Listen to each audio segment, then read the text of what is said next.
call this evening. It's a really great pleasure to welcome Professor Silman. We can't believe that it's actually almost a year ago that we had the pleasure of hearing you speak. And your research and indeed what you had to say last year was so engaging that we wanted to have you back. COVID time seems to be rather strange, actually, because it did seem that it's only a few months ago, but the years passed by comparatively quickly, I would say. Professor Alan Silman actually graduated as a doctor, and he trained in epidemiology at London School of Hygiene and took up an academic appointment at London Hospital. And he was appointed as director of Arthritis Research Unit at Manchester University in 1988. And in 2007, he became the first medical director of the Arthritis Research UK charity. But in 2015, he left to return to academia, and he was Professor of Musculoskeletal Health at Oxford University, and he's advised the government on safety of medicines, including vaccines, and is part of a national panel reviewing epidemiology research in the UK. And of course, he's written many books and over 500 articles. And since the start of COVID, which is almost 2 years ago now, he's been writing a weekly blog, I understand. So great pleasure to have you back, Professor Silman. Okay, well, thank you. And actually, you've not mentioned my greatest achievement, which I achieved last week, was I think I perfected the lockdown collar for the first time. Oh, so. That's very impressive. Okay, so I'm just going to start with just one slide, because can you see the screen? Yes. Yeah. These are the recent data of the rate of new cases of COVID per million people. So it's rates adjusted to the different size of the population. And here we are, the United Kingdom, the United States. Some of you will be aware that France has got quite high rates. And there's this country here, and this is Israel. Israel now has one of the highest rates of COVID in the world. And so I want you to bear that in mind as I go through my presentation. What my plan is that I'm going to talk about the current situation. I'm going to talk a little bit about Omicron. I'm going to say something about vaccines. I'm going to say something about, I've had it once, can I get it again? Or as we say, reinfection. Just mention a little bit about drugs, and then give you my sense of what's going to happen in the future. That I don't guarantee. I can be fairly secure about what's happened in the past. What I can't be secure on is what's going to happen in the future. And then I'll be very happy to take any questions you have. Here we are.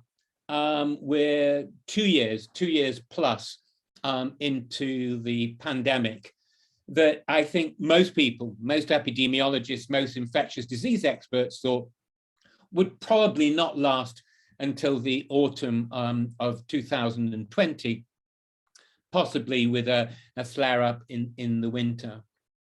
But here we are now, and just to tell you what's happening in the UK, that it was estimated that last week, 5%, 1 in 20 of the population had COVID and or were getting infected each week.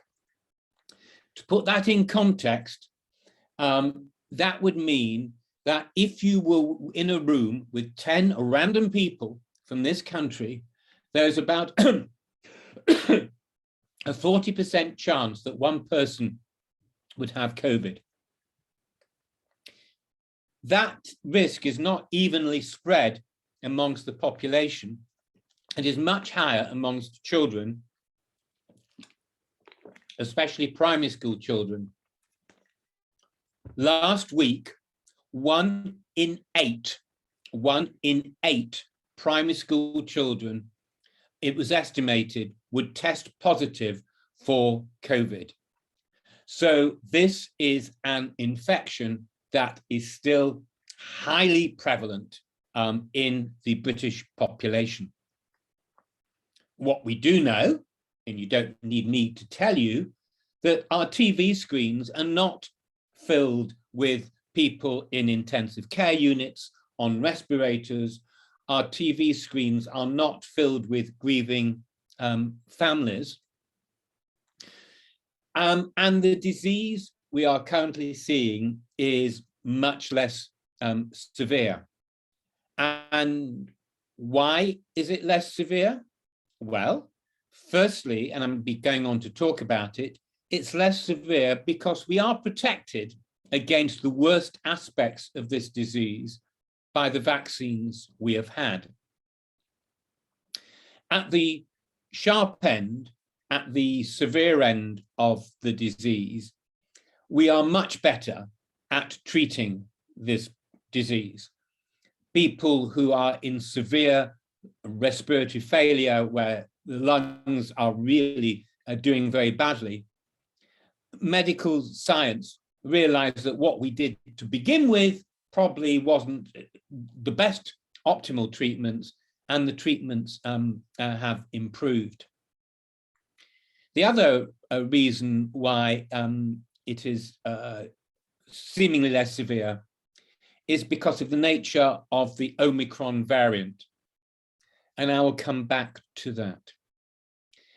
But this has led to a debate which fills the TV screens nightly, which fills the newspapers and social media. And I guess you're all aware of it. On the one hand, we have a disease that for the majority of people is very mild.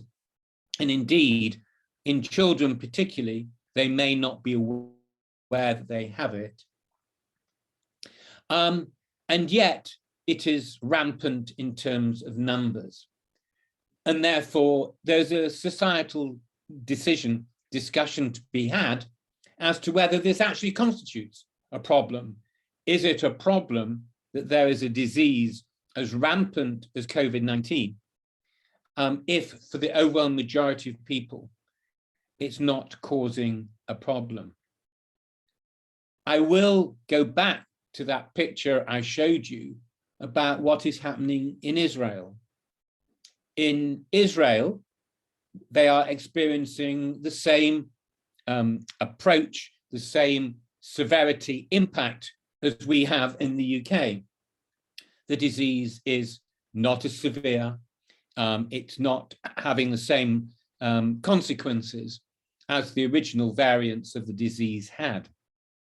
However, let us not forget the numbers game, that a disease that perhaps only 1 or 2 per 1,000 people may end up needing intensive care, that's very small. There were 70,000 new cases in Israel yesterday. So 2 in 1,000 times 70,000 is 140 people who are needed to be hospitalized. A very small risk, but for any country, that is easily going to overwhelm the hospital, the health service, the medical and other professionals who have to deal with it. And that's the fear. It's not that the disease is severe. It is in many ways very mild. It is because it's so rampant. So that's where we are. I also should emphasize, and I hope from the figures I've said, that we should not be complacent in the United Kingdom that somehow the disease is going to disappear. It is not. The numbers are staying very much the same. The proportion of people infected, the number of new cases over the past few weeks has really not changed in this country. So what about Omicron? Who actually knew the name of the Greek letter Omicron before the pandemic? So it is a little confusing because I'm often asked, is Omicron a different virus? Is it like a different flu virus when you have one flu virus one year and another flu virus next year? The answer is no. In most ways, the Omicron virus or the Omicron variant of the virus is pretty identical to the original Wuhan variant, the variant that started in China. And it is for that reason, and I'll come back to that, that the vaccines we are using today, all the vaccines that you will have had, Pfizer, Moderna, AstraZeneca, or what have you, are still based on the design, the genetic design of the Wuhan virus. What is different about the Omicron variant, like other variants, is that it makes some slight changes, but to small bits, but important bits of the COVID-19 coronavirus. And the bits that it makes a difference to is that bit of the virus that sticks onto the cells in our body and enters our cells in the nose, in the throat, in the airways, and invades those cells. And because of these differences, the Omicron variant is able to get into the body much more easily. So when the pandemic first started, you could be in a room, on a train carriage, in the tube, on a bus, maybe with somebody with the Wuhan variant, and maybe it was more likely than not that you wouldn't get infected because it didn't actually infect everybody the virus landed on. But the Omicron variant is different. It does infect, it gets into the cells more easily. And from the virus's point of view, that's what a virus wants to do. A virus wants to get in, a human virus wants to get into a human cell so it can multiply and grow and produce more copies. That's the sole purpose of being a virus. They have very limited ambitions, and their ambitions are to get into a cell, multiply and invade. And the easier way they can do that, the happier they are in an evolutionary sense. Now, with the original variant, it struggled a bit to get into the cells.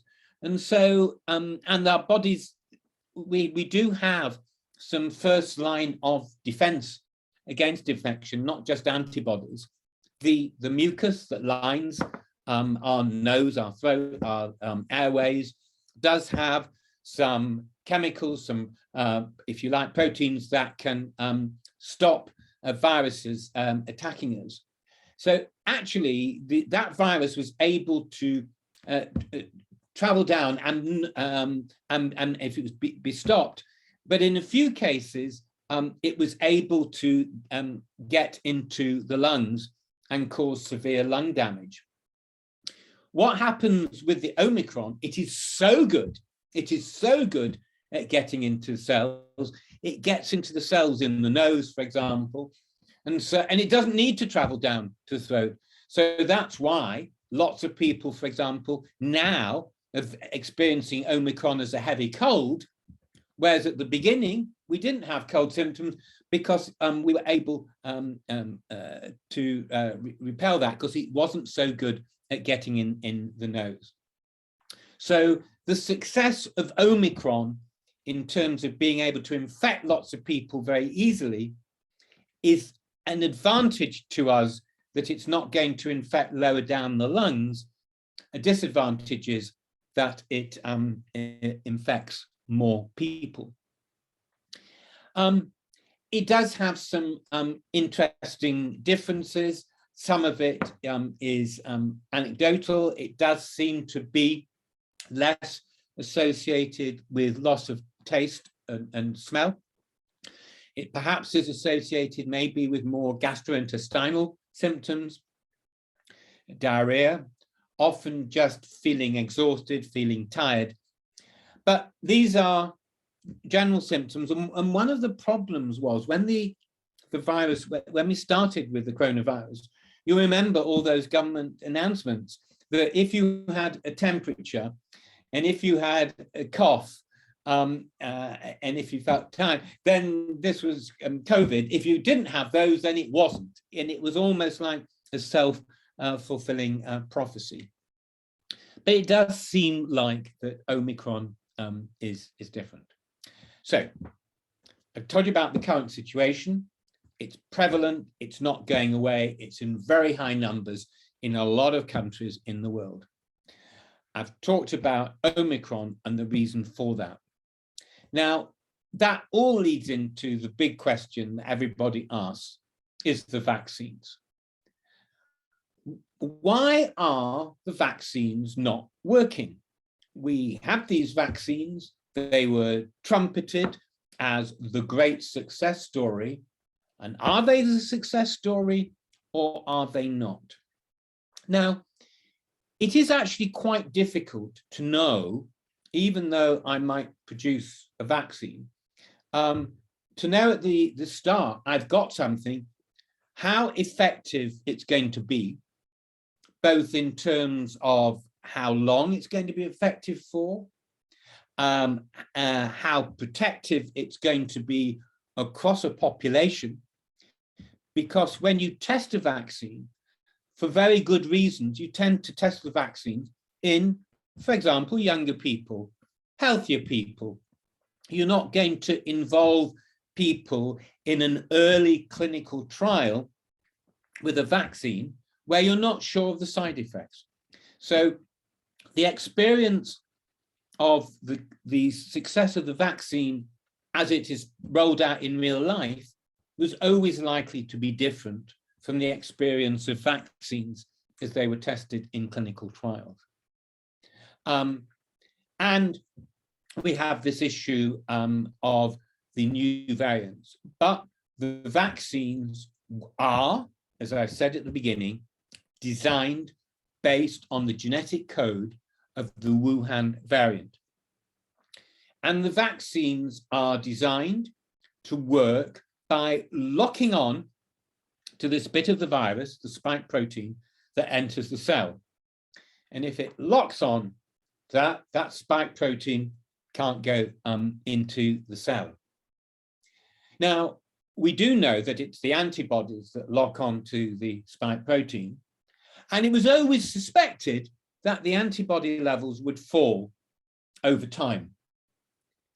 But we know that a successful vaccine, that when you're faced with the real infection, with the real spike protein, it wakes up the immune system. And although the antibodies to beginning are quite low, once you have an infection, they rise and can attack and neutralize the spike protein. There's another bit of the immune system called the T cells. Cells of the immune system, again, in very, very small number.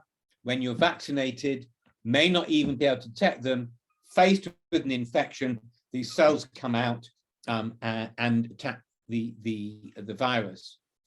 So it was hoped that the vaccines would, if you like, develop the toolkit for the body to go into action when it sees the virus again. And it was always thought that that lesson that the body's immune system had would need to be repeated. Now, I don't play the piano, but if somebody taught me to play a piece on the piano and I didn't play it for 2 weeks, I might be a bit rusty. If I didn't play it for a month or 2 months, I'd be very rusty. But if I had a second lesson, then maybe I'd be able to play it again. And if I had a third lesson, it would impinge on my memory and help me remember how to play that piece. So that is why we need boosters. The boosters are the extra lessons for the immune system. How many extra lessons will this particular virus need? We don't know. There are some vaccines, smallpox being one, where one lesson is enough. There are other infections, for example, such as whooping cough, where people are saying, maybe you need 6 lessons. We can only know how many boosters and how spaced they need to be, firstly, by seeing what happens over time, and secondly, by trial and error in different clinical trials. So I'm not surprised that our memory to repel the infection fell over time. I was perhaps with others disappointed that maybe the memory would have been a bit better.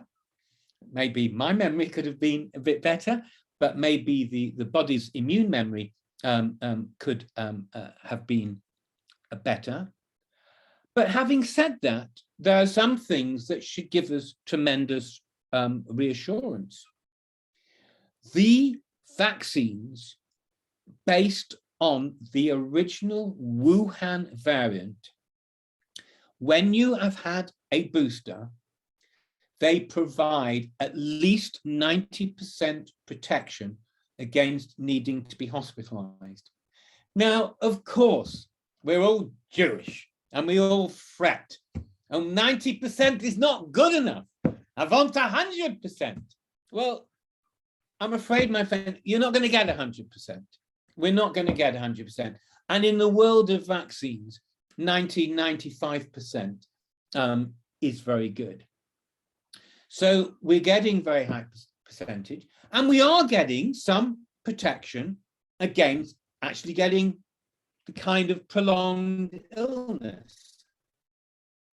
What the vaccines are not doing, they are not stopping the transmission from one person to another. Now, people transmit the virus, for example, if they have multiple copies, if they coughing it up or sneezing or what have you. And if you have an active infection, there is no doubt that you are more infectious to the person around you than if you have an asymptomatic infection. That kind of makes sense, doesn't it? And as the vaccines will make you less ill and maybe give you no symptoms, it means you're more likely to catch COVID-19 from somebody who is ill, from somebody who isn't, and you're more likely to catch COVID-19, therefore, from somebody who's been trebly vaccinated, from somebody who hasn't. But that does not mean that you can't catch the virus, the infection, from somebody who's trebly vaccinated. It doesn't mean that if you've been trebly vaccinated, you can't pass the infection on to somebody else. I want you to imagine a world where everybody in the population has been trebly vaccinated. Even in that world, that would not stop the transmission of COVID as we know it today. And in that world, in that fantasy world, 100% of cases would be in people who'd been trebly vaccinated. The likelihood is that the disease would be very mild and maybe in a relatively short period of time might wipe itself out. But If tomorrow everybody was to be trebly vaccinated, it wouldn't stop the infection. And as I showed you, the data from Israel, they've started a 4th booster. They're one of the most vaccinated populations in the world, and they've not been able to stop transmission. Now, the next question is, well, why? Why are we still using the vaccines based on the Wuhan design? Why aren't we using the vaccines based on the Omicron design? Well, there's a practical issue, because why aren't we using the vaccines based, if you remember, on what was originally called the Kent variant or the English variant that came out at the end of 2020, because that was more infectious than the original variant. Well, if we'd done that, we still would have faced the vaccines wouldn't necessarily be effective against Delta. When Delta came in the middle of last year, if we got a vaccine against Delta, that wouldn't have protected us against Omicron. So it is quite difficult for the vaccine manufacturers, the vaccine developers, to play catch up, because we don't just want them to develop a vaccine, we want to know it's safe, we want to know it's effective, and that takes some months. So there's a challenge. So there's a challenge in at what time do the vaccine developers say, hey, we've got a new vaccine here. The second thing is that, as I mentioned, the Wuhan designed vaccines have been, with sufficient doses, remarkably effective. Now, that's not to say that a more targeted vaccine against Omicron or Delta might even be more effective, but the pressure to produce a new vaccine, given the fairly good, very good success of the vaccines based on Wuhan, are less. And the other thing is that, you know, you can't, the world has done a phenomenal job in producing billions of doses of vaccine. This is not just producing tablets. This is producing a very, very complex biological product. You can't just build a factory and start production tomorrow. You can't just build a production line.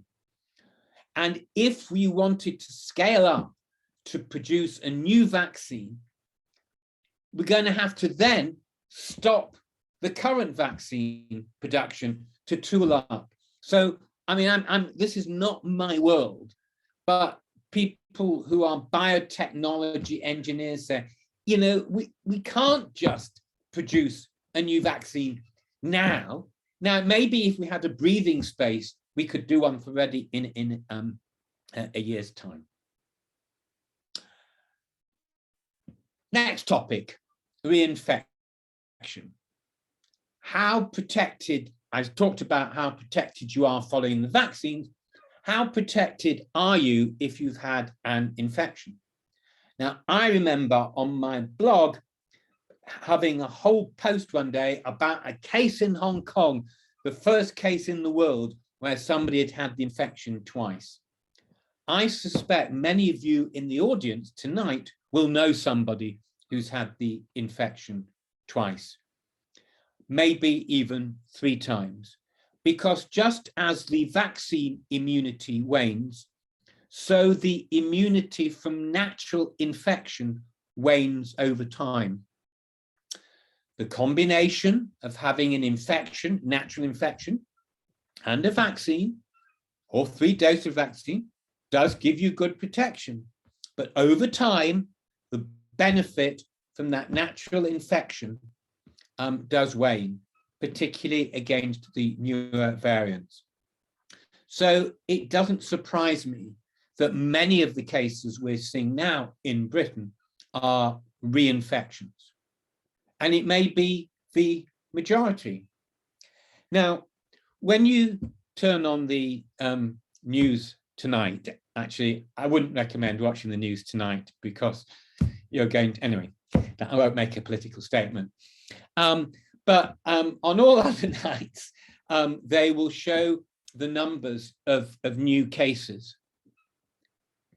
This is a meaningless data because the number of cases they show every night on the BBC or ITV News are only those people who are having their first recorded infection during the pandemic. They are not recording the people who are having their second or third infection. And we know from formal studies that the rates of new infections are far higher than the numbers being shown. And maybe eventually, if this Omicron is so infectious, I'm sure you all know more people now who've had it than ever before. I mean, in schools now, it's going to be pretty well most children will have had it. So they're not going to be counted. They can't get it. If they're not counted twice, then the numbers aren't there. So reinfections are going to occur. They will provide some immunity, but limited. Last couple of things, and I'll open it out for questions. You will have read something, I'm sure, about drugs. And we never, like we have antibiotics for infections, chest infections, urine infections, and what have you. And there are some viral illnesses where there are antiviral drugs like shingles or hepatitis. We didn't have a drug that was active against COVID-19.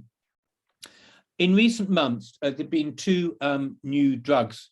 One's called Paclitaxel or something, and the other is molnupiravir. Both these drugs do seem to reduce the likelihood of somebody getting severe disease to a significant extent, but doesn't eradicate it completely. And they are quite expensive, and we don't know yet whether they have long-term side effects, although the early data are reassuring. So these are not drugs that you are going to be able to buy over the counter or phone up your GP and say, I've just had a PCR test, can I have my 3 days of molnupiravir or Paclitaxel or what have you. But for people who maybe are vulnerable, who have pre-existing lung disease, who have a cancer or on immunosuppressive drugs, these drugs are going to be used. So finally, then I'm going to answer the question, what's going to happen now? Where are we? Should we be returning to normal life? Should we be having people around? Should we go on the tube? Should we go to school? Should we have a kiddish? Should we go on holiday? And I'm not sure these are necessarily medical questions, more questions of individual risk and individual risk perception. What I can tell you is, at the moment, this virus ain't going nowhere. I cannot see that things are going to be very different this autumn than they are now. I think it will dip in the summer when people are more outside, the warmer weather, etc., etc. But this virus is still going to be with us. And whether it's a few percent higher or lower, or a few thousand cases higher or lower, it's still going to be with us. I think that the decisions about education, about the economy, social interaction, are in a way societal ones, they're personal ones. Those of you who have traveled, like I've been fortunate enough, mainly through work, sadly, to the Far East, will be aware that in Japan, in China, in Taiwan, Singapore, Malaysia, for many years, people would travel, wear masks in public places because that was a healthy thing to do. And maybe that is something that we're going to have to learn to live with. Do I have advice about what one should do as individuals, or what one should do as communities? I have an opinion. I'm not sure my opinion is any better than anybody else's opinion. I think to say that the fear, I think quite rightly has substantially, but not completely gone from COVID. I haven't talked about long COVID. I haven't talked about people having persistent symptoms, but a thought to share with you that even in a normal seasonal flu pandemic, there are those people who get over it very quickly, and there are those people who can't shake it off. There are many people who have post-viral fatigue following flu. So is that a justification for restricting what we do as communities, as individuals, as societies? I don't know. It's an issue for debate.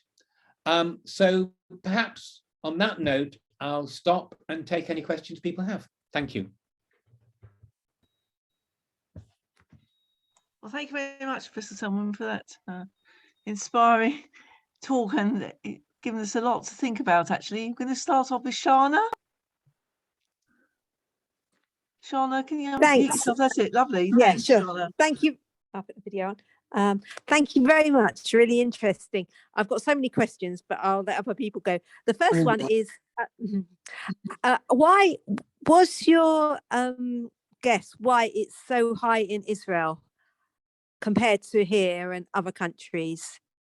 Gosh, isn't it interesting? I think there's a number of reasons. I think firstly, there are two communities, as I'm sure you well know, who have very high rates of infection.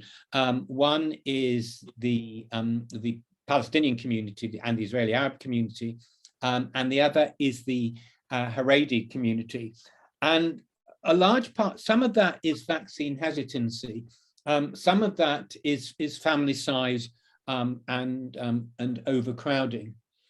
So that's one point. I think the second thing perhaps relates to a much greater social interaction. Again, this is not a medical comment, it's only what friends and relatives tell me, that younger people in Israel crowd the beaches, crowd the nightclubs, and what have you. And Natalie Bennett said recently is not prepared to close the schools. And in, of course, many countries, schools have been a major reservoir of infection. I think that the Israel has a major problem at the moment, which is the pressure on their health service. Now, it may be that actually they're going through this major surge at the moment, and perhaps, quote, they're being quite clever, and they will get some kind of immunity within the community because so many people are being affected. And if you're talking about 500,000 new cases a week, 500,000 new cases a week in a population of 8 to 9 million, this is a population that will soon, everybody may have had it, and then they might be able to go back to normal life. So, but well, okay, yeah, I was going to say thank you. Thanks a lot. Had a question from Evelyn and Cyril. How much immunity do we have, having had a booster 4 months ago? Well, of course, that's a really good question. We only know what we know, and it does take time to do these studies. We have got some data at 6 months following the booster. What's quite interesting, it does seem to be that a mixture of vaccines is perhaps giving more immunity than just having the same vaccine each time, and maybe a slight vaccine booster giving better protection. The problem is that most of what we do know is that at 4 months, 6 months, you are still very protected against being hospitalized. We don't really yet have enough data to know about whether it giving substantial improvement in transmission. The hope is, my personal view is that the Israelis did not need to rush into doing the fourth dose, the second booster at 6 months. Is there any harm? Absolutely not. I mean, there's no, you can have as many boosters as you like. It's not going to, and it could do some benefit, but maybe in a rather surprising way. Sorry, and I know this is not answering your question, apologies, but in a rather surprising way, the gap between doses, the larger it is, often the better the memory that it induces. When the AstraZeneca vaccine was first being developed, actually by accident, they meant to give the doses 4 weeks or 6 weeks apart, but because of supply issues, particularly in South Africa, where they were doing one of the trials, some people waited 3 months, and they actually found that the 3-month gap was better for the immune memory. I mean, that's why we don't give all babies the vaccines on day 1, day 2, day 3, and day 4. You allow a gap. That's great. Thank you very much indeed. Now we've got a question from Dave and Jane, who are actually in Israel. Yes, good evening, Prof. Hello. Lovely to hear you again. Thank you very much. Is my view of what's happening in Israel what's being told there? Pretty much, yep. It's rife in the schools. It's rife in the kindergartens, but the kids aren't ill at all. The kids are not ill at all. In the main, thank goodness. You said about the fourth jab. We were offered our fourth. We had our first. We made Aliyah in June. We had our first 2 Pfizers in the UK in January and March, and then we had our third in Israel in September the 3rd, and we were offered our fourth after exactly 4 months, and we've declined. I mean, we are pro, but we've actually declined because we actually want it. We want it, but we want to. We like you said about the 6 months. We actually feel we should have a bigger gap. Who knows? What I actually wanted to ask you about was, I know billions of people have had the vaccines, so the risk of side effects with the vaccines, it's obviously low because so many people have had it. Having said that, there are, I'm particularly concerned about reported cases of nerve things. There's been reports on Bell's palsy, 7th cranial nerve. I can never pronounce the next one. Guillain-Barré. Yeah. Okay. And I read a fair bit about it. But what I'm interested in is, are you aware of any cases of 5th trigeminal neuropathy? Okay.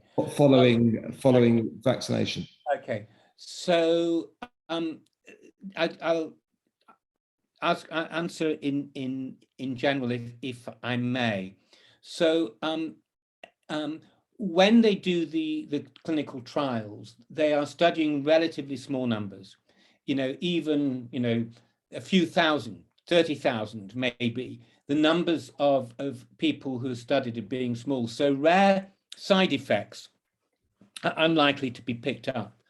Some of you will remember last year about the thrombosis in the cerebral veins, in the brain veins, with the AstraZeneca vaccine, which actually resulted in quite a lot of confidence, as you will recall, in the use.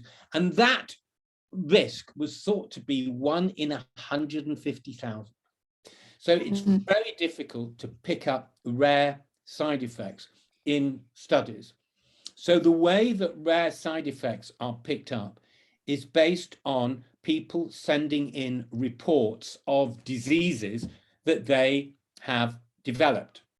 And you can go on the website in Britain, and there are others in other countries, I'm sure, of the MHRA, our drug regulator, and you will see something like notifications of millions of different side effects, including, as you rightly say, Bell's palsy, Guillain-Barré syndrome, epilepsy. I cannot believe that facial neuralgia, trigeminal neuralgia, won't be there in terms of cases being reported. The challenge, of course, is, do we know for sure that that person who's got Bell's palsy or fits or whatever, that was a chance thing? And this is a real challenge, because for many of these conditions, we don't have, and I know you're going to be surprised at this, we don't have very good data on how common these things are in the general population. So I remember looking particularly at Bell's palsy. You get a paralysis of the facial muscles, and there were a number of cases, and it was reported. And then I tried to find out how many cases of Bell's palsy there were, because of course, you could argue, well, if it happens 2 days after the vaccine, it's suspicious. If it happens a week, a bit suspicious. If it happens 2 weeks, well, what about if it's a month? And this issue of how you attribute a side effect to something like a vaccine. The reason why the cerebral venous thrombosis was picked up so quickly is it was so exceptionally rare, that actually, the expression in medicine is rare as hen's teeth. We wouldn't expect any cases. But of course, the other things you've talked about do happen in the population. So, but the nub of your question is, should we have a fear of being vaccinated because of the side effects? I would say that these vaccines, because they are not live virus vaccines, they're not even inactivated virus vaccines, they're not even large bits of the virus, we would expect them, providing the other bits that go into it are relatively safe, to be safe. And as vaccines go, I think they're probably as safe as it goes. So, people will always worry about what they don't know. So I cannot prove that you cannot get a rare side effect from the vaccine. For me, I am reassured by the data that the risks of having nasty complications from COVID are much higher than the risk of nasty complications from the vaccine. But the final answer to your question is, you raise a very good point, that the risk-benefit ratio is becoming much worse, if you like, with increasing doses of vaccine. You needed 1 dose, you never need 2 doses.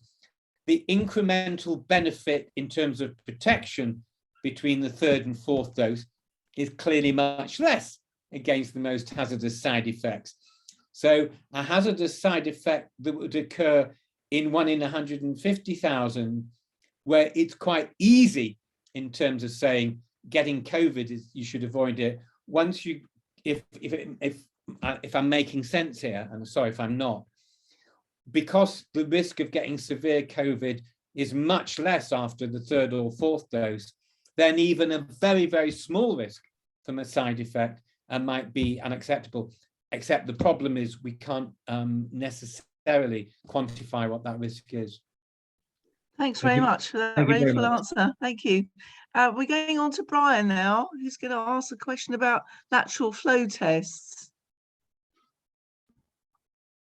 Hi, Brian.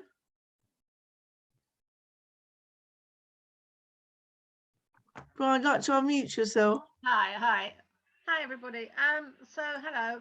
I Hello. just wanted to know these lateral flow tests that we've all been doing. At my workplace, we're supposed to be doing them every couple of days. My son is going back to work for the first time, very apprehensive, and at his workplace, they're not expected to do them at all. So, what do you say about that? Gosh, that's an interesting question. I can tell you at Oxford, the students are being told that they need to do a lateral flow test twice a week. I suppose I am perhaps a little bit more gung-ho, and for a number of reasons. I think, firstly, you are infectious before the lateral flow test becomes positive. So a negative lateral flow test is not a guarantee that you're not infectious. So that's the first point. That might be an argument for not going out at all, but it's an argument against the limitation of the lateral flow test. And I mean, a lateral flow test of itself is not going to give the greatest protection. You know, I think protection we have at work or socially comes from wearing masks, from being in ventilated spaces. I mean, I think that, you know, if you have been in contact with somebody, then you should do a lateral flow test. Whether the population at large, school children, university students, people at work, people in communities, should be doing lateral flow tests twice a week or what have you.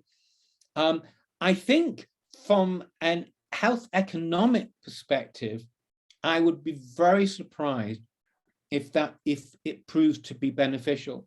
The whole testing system has cost this country around about £20 billion. That's a lot of money. It's a lot of money. And given the fact that I'm not convinced the data, I mean, you know, we know, I mean, so many people doing lateral flow tests. I mean, the number of lateral flow tests being done, as you rightly say, some workplaces, schools, etc., etc. And the disease is still rampant. I went to a New Year's Eve party. We were all told to do a lateral flow test. We joined. There were 14 of us round the table for dinner. And at that event, 8 people, fortunately not my wife or myself, 8 people caught COVID, and everybody was lateral flow negative. So I just wonder, I think it can give a false reassurance, and I'm not sure whether that is the best use of healthcare dollars, but that's a personal view. Okay. Thank you very much. We go on to Stan now. Hello, Stan. Hello Go there. ahead. Good evening, Professor Silman. Hello. What is your personal opinion of the government's decision not to insist on mandatory vaccination for healthcare workers? Yeah. Oh gosh, that's an interesting one. I thought you were going to ask me what's my opinion of the government. That's an easy question. You know, I don't know whether there are any other doctors in the audience, but you know, as a hospital doctor, it is already accepted that you need to be protected against hepatitis. So there is a precedent for insisting on vaccination. There are precedents, for example, I know in the New York public schools system, you can't get your child into a public school, a city-funded school, unless your child is protected against measles. So we live in a world where actually the vaccines for some people, for some diseases, are mandatory. I think that there's 2 conflicting medical statements I would make.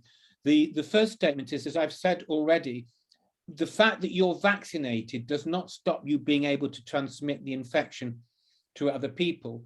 It makes it less likely, and it makes it less likely if you are ill, but it doesn't completely obliterate it. So I think, you know, people could argue intellectually that you can't force me to do something that is not going to absolutely guarantee against protection. I think there may be a moral argument that would say, you know, in a health service under crisis, we need staff to be immunized, like in a flu pandemic. Would it be right that, you know, we cannot, you know, the NHS, and I don't know whether there must be people on the call who work in the NHS is constantly on the brink. It just needs a small thing to tip it over, particularly this time of the year. And another 5% loss of the healthcare staff because of being ill, good enough to tip us over the brink. So there's an argument to say, actually, you know, we need you to be fit to be able to work as much as we need to be vaccinated, so as not to spread it. I personally feel that it was a mistake. I think they could have mandated it, but you know, it was an interesting view that there's a midwife. Some of you heard it yesterday on the news, saying there's X hundred midwives who refuse to be vaccinated. If they're all sacked, the midwifery service would collapse. Very difficult, very difficult. Okay, On the thank you fence. very much. Yeah. Thanks very much. We'll go on to Rosalind now, and then followed by Stuart Dollo. Hello, good evening. I've been listening to scientists since the very beginning of 2020 and trying to understand their research papers. I'm not a scientist at all. I'm not a medical person, but I have been following all this because I don't like listening to the news, because the news doesn't tell me the facts. They give me lots of opinions. And my understanding of everything I've been hearing is the spike protein that was in the original man-made virus that came out of Wuhan is also in the Pfizer, I'm not sure about the other ones, in the Pfizer inoculation. Now, people keep talking about it being a vaccine, but it's not a vaccine, it's something completely different. And I'm very careful what I put in my mouth. And I have actually, unfortunately, accepted and had these inoculations, but I'm very concerned about them because, you know, we're being asked to invade our body with stuff that we don't know what's in the files. And I've recently managed to get hold of a list of the ingredients in the booster file, the latest Pfizer one. I don't know if it changed from the previous Pfizer. And there's some really, really toxic and carcinogenic things in it. And that is very, very troubling. And I know that the spike protein is something you can't detoxify yourself from. And a lot of these ingredients are really dangerous. So have you looked at these ingredients and what do you think about them? Okay, so let me answer your question in two parts, if I may. Firstly, just to correct you, that actually neither the Pfizer nor the Moderna nor indeed the AstraZeneca vaccine actually are the spike protein. The Pfizer and Moderna vaccine carry the genetic instructions for your body to make the spike protein. And not the whole virus, just to make the spike protein.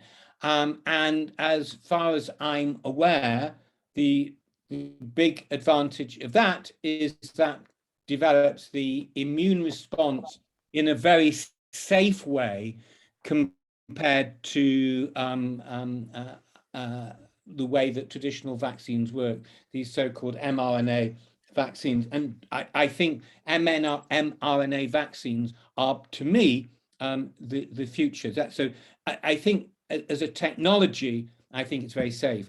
Now you ask another question, which is, but what else is in the vaccine?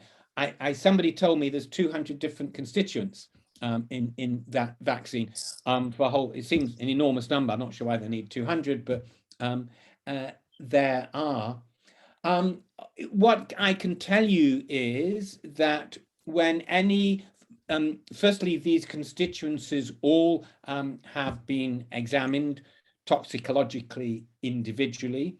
The very first studies they do on vaccines are what are called phase 1 studies, where they are just pure toxicity studies.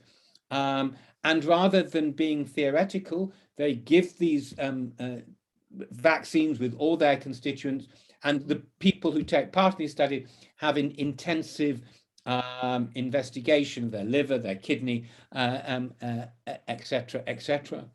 The only issue I'm aware of, but I hold my hand up, I do not know the details of these. The only constituents I'm aware of is, I think it's there's one of the vaccines has something called PEG, polyethylene glycol. The other vaccine has polysorbate, and these are compounds which can cause allergy in some people, and you can get an allergic response, and that's why sometimes you're asked to wait for a few minutes. So I do not doubt that you could look at the list of ingredients and find some scientific paper that says in very large doses in rats or what have you, this particular ingredient could be hazardous. I think in general, as far as we know, and remember, as one of the other questioners said, we've been using these doses in billions, not millions, billions. And actually the number of, if there were going to be very common serious side effects, I think we would have found them. My question comes because I know 2 people who died straight after having these vaccines. And one of them, the vaccine, it was the AstraZeneca, went straight to her bone marrow and did something to her bone marrow. And the other one ended up with it going to his brain. And this was somebody who played tennis, was very fit. And I know about Bell's palsy and I've seen the other things, but the 2 people I know. Now, I'm only one human being that knows 2 people who died. Multiply that by the billions on Earth. So how many people are we not being told about who've died? Awful expression. I hear what you say. I can tell you that, as you know, there've been something like 100 and something million doses of vaccines given in this country to people of all ages. And every day in this country, people can develop very serious illnesses.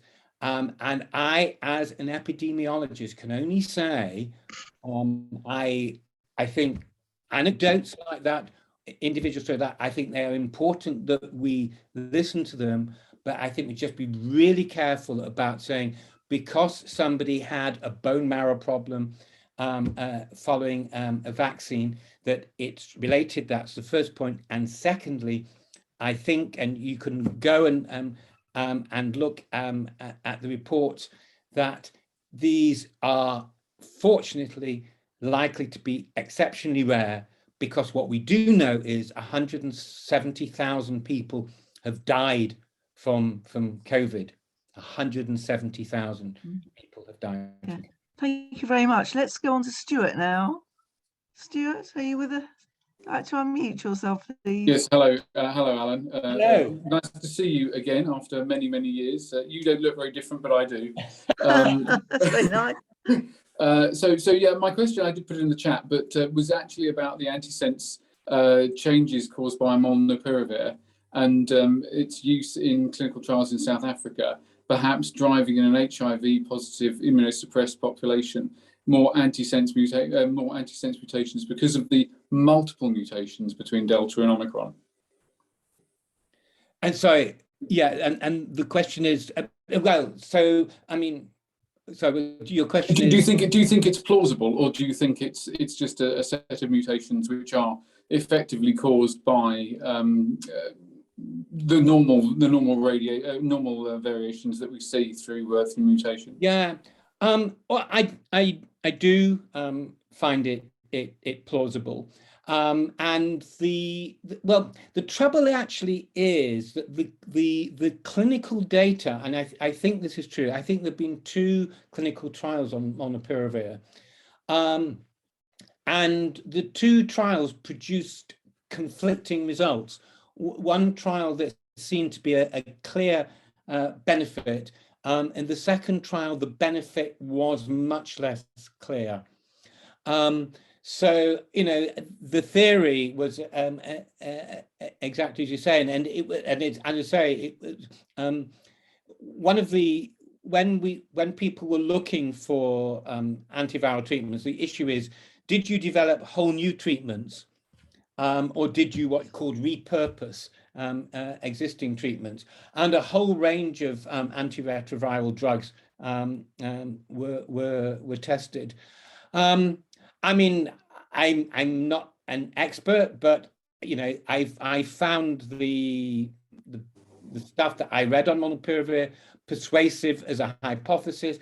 I suppose I'm a little bit more skeptical about the success from the clinical studies. Yeah, I think my reading of it was relatively isolated, and if that was the case, it would probably continue to see more mutations. That didn't seem to be the case, but in that unique population, it's difficult to tell. But no, thank you. Yeah, thanks very much, Stuart. Right, we're now going to go on to Peter Lexstein, who wants to ask about booster vaccinations. Yeah, Would you like to go ahead? Okay, I hope you can hear me, Professor. Thank you for your talk. Do you think we're heading towards having annual booster jabs based on the reading of what are the common variants that are going to be around, as we do with flu vaccines? Well, yeah, I mean, I think that there's 2 issues related in part to what I've said. One is, do we have a continuing program of annual vaccines with the same vaccine that we've been using, the Wuhan based vaccine? And I suppose the arguments would go that actually sticking with that vaccine has been successful. I don't think we know yet sufficiently whether 3, 4, 5 doses, you know, and maybe it's not a particularly good analogy, although I like it, they're learning to play the piano piece. Maybe at some stage we have developed sufficient memory that we're not going to need annual doses, but we don't know what we don't know, because the pandemic hasn't been going on long enough. As I say, I think it seems that maybe we should be looking at new vaccines to cope with the newer variants, and certainly the mRNA technology is a flexible technology, which means that you can develop very, very quickly a new vaccine. Whether that is going to increase the length of protection, I guess I don't know. Fair enough. Thank you. Lovely, thanks very much. We go on to Roy now. Good evening, Professor Silman. Really interesting talk. I wonder if you can tell me what you think the likelihood of the virus being passed on by hand as opposed to mouth. Yeah, I mean, that's an interesting question. Surprisingly, it's actually very difficult to prove. I mean, as you remember, when the original advice came out, it was all, you know, wash your hands and sing happy birthday, or sing happy birthday and wash your hands. We know, I mean, a lot of what we know about this comes from studies of other viruses as opposed to the coronavirus, because you don't want to start doing these studies in the lab. The fact that you can grow the virus, or there's viral products from taking swabs, how important is it? I think the truth is, I don't think anybody could tell you exactly. I think most people would argue now that the biggest source of infection is aerosol. It's what we breathe out, both in large and small droplets.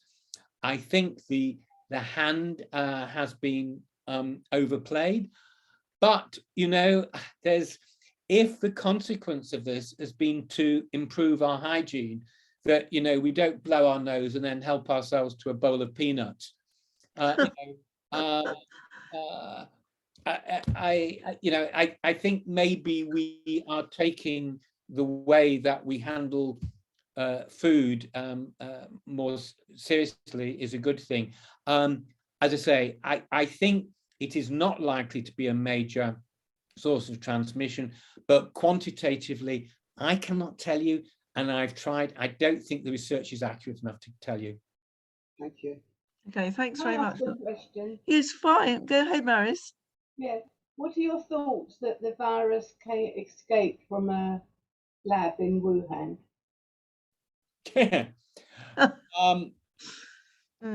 Firstly, I am absolutely convinced this was not a deliberate attempt by the Chinese to, as some people like Donald Trump said. You can read the WHO report. It's online. You just Google WHO report, origin of the virus. The Chinese did not cooperate fully. They cooperated a bit. I read that report that it was more likely than not that it was natural and not a lab leak, but it cannot be excluded. And I'm afraid, Matt, we're not going to find the answer to that. I think if we were dealing with a more open society and open regime, it might have been possible. I think it's plausible. The argument goes, if you look in detail, that the particular strains of coronavirus that they were researching in that lab were different from the strains that caused the initial infection. And some people said, well, they may have mutated. Most people said that's unlikely. So, you know, if you said, what do I think? You know, I can only go one way. I would say it wasn't by a lab leak, but I couldn't disprove it. Yeah. Thank you very much. Well, we've got another question from Evelyn Cyril, Brazil. What purpose, if any, does the government's statistics about death from any cause in the last 28 days serve, and would excess deaths be any better? Thank you. That's a really interesting question. And there's a kind of philosophical question about dying with or dying from. We know that people, for example, who have, you know, in heart failure, have bad hearts, or chronic airways disease, chronic bronchitis and emphysema, if they get an infection like flu in winter, that could tip them over the edge, particularly for elderly people, and they could succumb. So does that mean that, you know, the lawyers use the but-for test? But for the COVID, would they have died? And that's quite challenging. I think that the 28 days is useful because it provides a way of taking out any randomness. We're not saying that, you know, I don't know, but I suspect if you got knocked down by a car, maybe, and you died within 28 days of a test, I'm not sure whether they include, I don't know, but at least it's the comparison one time to another, one country to another is valid. It is a really difficult decision to make what somebody dies from. The medics in the audience will know when you fill out a death certificate, you know, what did somebody die from? You know, did they die with? Did they die from? In the beginning of the pandemic, when sadly all those people were dying in care homes, and most of these people were not visited, the registrar of deaths, as I understand, was happy to accept what somebody died from on the death certificate. So who knows? Who knows? I think that within 28 days of a positive test, as I say, I know what it means. I know that I know what it refers to. What it means is something more complex. Yeah, thanks very much. Sean, have you got the last question to you? Oh, am I taking up someone else's? No, it's fine. You're the last one now. Sure. Last question. Okay. Oh, thanks so much. I got sent after having PCR, which was negative. I got sent what do they call it, from the NHS to see if you've got the antibodies. So yeah, I was like really pleased because I thought it's just interesting to know if I've had COVID or not, but I had no symptoms. And it's a bit of a pain to do it because you've got to drink loads and then take it straight to the post office thing. And then it comes back and it says, you have antibodies, which means you've either had COVID or you've had the vaccine. What on earth is the point of them sending it out to people? So if we know we've had the vaccine. So what's the logic there of that? Why are they doing these tests if it's only going to tell you one of those two things, which you can tell them anyway?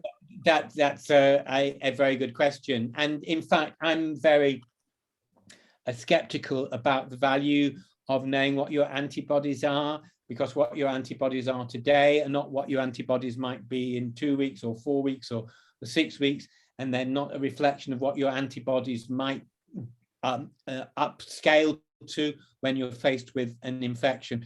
So I think as an epidemiologist, I find it interesting looking at the patterns of antibodies within a population, and I think that's of use. I think the value of an individual knowing their antibody status is limited. Yeah, okay. Thank you so much. It's really, really interesting. Thank you very much. I hope we can do it again soon. Yes. When I think we'll be getting Professor Silman back again. Love to. Obviously so popular. Well, yeah, thank you very much, Professor Silman. So on behalf of everyone on the call, I want to thank you most sincerely for taking up your time this evening. And not only was it refreshing to gain the information about various aspects of the pandemic, but we really appreciate the detail and the way that you actually handle the questions as well. And we've indeed certainly learned a lot about what's happened in the last year, and particularly thanks to our audience this evening who've asked such excellent questions. And as a musician, I must say I did like the analogy about learning the piano, because I'm a pianist and violinist, so I hadn't thought about it in that particular way. So thank you very much indeed for that. And I want to say a particular thank you to Maurice, acting as technical director this evening. So thank you very much. You're welcome. Thank you very much.